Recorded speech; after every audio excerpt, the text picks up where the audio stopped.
year. So joining us now is Samarth Kulkarni. He's CEO of Crispr Therapeutics, and Dr. Scott Gottlieb, former FDA commissioner and a CNBC contributor, is still with us. We should say that Dr. Gottlieb is also a partner at the venture firm New Enterprise Associates, which is an early investor in CRISPR. Thank you very much for being here, Sam. Really appreciate it. I mean, obviously, we had a very fascinating conversation. I don't know if you were able to hear all of it, but it's sort of about the hurdles to getting some of these drugs through when it comes to regulatory or otherwise just being able to invest the money that it takes to tackle some of these issues.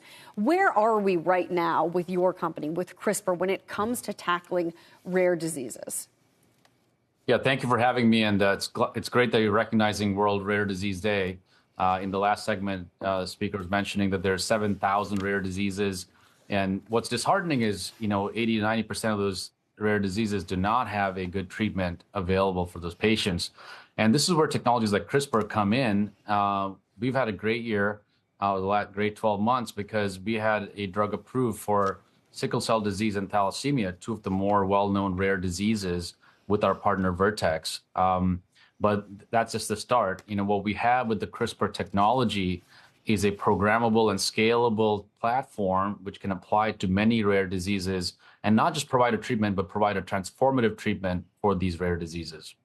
When it comes to what you're expecting going forward, what can we look forward to? Give us some good news on the horizon. Is there research that's just getting so very close to offering some new treatments for some of these individuals? Yeah, Scott will attest. The science is moving at breakneck speed, and it's not just CRISPR Therapeutics, but the other companies in the space as well doing work with rare diseases. We're working with a number of rare diseases, for instance, rare forms of cancer, like T-cell lymphomas. We're working in type 1 diabetes. We're working on rare autoimmune diseases like lupus nephritis and also neuromuscular diseases. And the science is moving forward very quickly. The editing is working.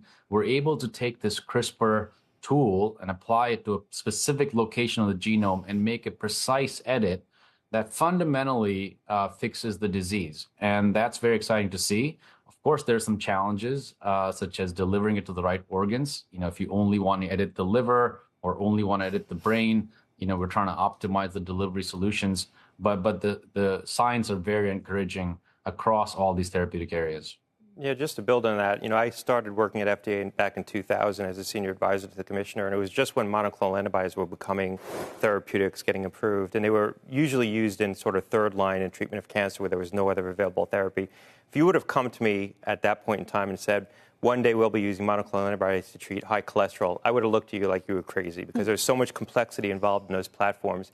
I think the same thing applies today. I think the gene therapies right now are being used in these rare indications, in these significant unmet medical needs. But as we get better vehicles for delivering these, as we get better ways to precondition patients before we deliver the gene therapy, you're going to start to see these platforms migrate into more routine conditions and applications like regenerative medicine. So these are just the early innings. I think we look at the profound impact things like CRISPR Therapeutics has had in diseases like sickle cell disease and thalassemia.